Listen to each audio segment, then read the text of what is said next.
Toyota Hilux. So push start installation with remote start. Version 2 itong kinabit natin. May free mobile app control na to na pwede sa iOS or Android devices nyo. Paki-share lang yung phone, magbabayad lang sa loob. Ito lang muna papakita ko. So once magpagawa kayo sa amin ng system or yung push start system namin, makaka-receive din kayo ng dalawang key fob. Okay? So 2 pieces to, and then may lagayan ito ng preset dito. And then auto fold module para sa side mirror ni sir, lock unlock. Naglagay na rin tayo. So pag nag-unlock kayo dito, mag-unfold na rin yung mga side mirrors ni sir. Pag nag-lock kayo, mag-fold na rin yung side mirrors nyo.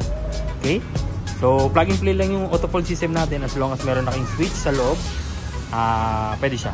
Alright, so start na natin remotely. Press 3 times lang sa lock button. 1, 2, then 3. Start na yan. Mag-unfold na yung side mirror. Yan. Okay? Pag lumapit kayo dyan, automatic mag-unlock na yung doors nyo. Papasok na lang kayo sa kotse nyo para i-drive siya. Pero pag malayo pa kayo, nakalock yun. So safe na safe yung features ng system natin para sa mga kotse nyo. Okay? Tignan natin yung sounds. Wala tayo mga copyright. Yan. So yung push start button natin, dito natin nilagay sa abang. Parang OEM style. Then yung dati ng sasya niya, tinakpan natin. Reversible po kasi yung installation natin. So meaning, anytime you want, magsawa man kayo sa system namin, na I doubt na magsasawa po kayo, pwede nyo pa rin siyang ibalik sa dati nyong system. Alright? So, manual transmission, neutral lagi, tsaka handbrake. Kapag nakababa si handbrake, din siya mare-remove. Okay?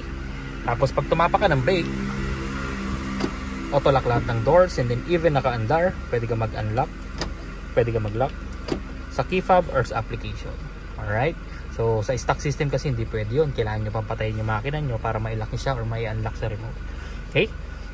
Pag gusto mong patayin, pwede sa application or dito na lang. Apakan mo yung brake, isang pindot. Patay na yan. Automatic unlock na rin lahat ng doors. Lalabas ka na lang dyan. Pag layo mo, automatic lock na rin yung kotse mo because of the passive keyless entry. Okay? Without stepping sa brake, unang pindot, accessories. Gana na yung mga steer nyo, mga orasan nyo, mga chargers. Pangalawang pindot, bubukas yung cluster. Pwede nyo nang itaas or ibaba at yung bintana nyo nang hindi naka-start yung kotse. So typical push start button. Okay? Pag gusto mong patayin, sa pindot lang ulit, patayin na yan. Yan yung itsura ng button natin kapag nakapatay yung system. Kulay black. Then yung illumination niya is red. Pag gusto mong start, apak sa brake, sa pindot, start na yan. So napakadali lang niya gamitin. Tapos 2 years warranty pa to, guaranteed clean wirings, quality installation, and then free back to zero fumigation pa after the installation. So yung sa auto fold system naman, as long as meron na kayong ganito, sa mga G variant, usually meron na sila nyan, malalagyan natin, may sasabay natin sa lock unlock yung pag fold ng side mirrors niya. Alright, maraming salamat. Bye!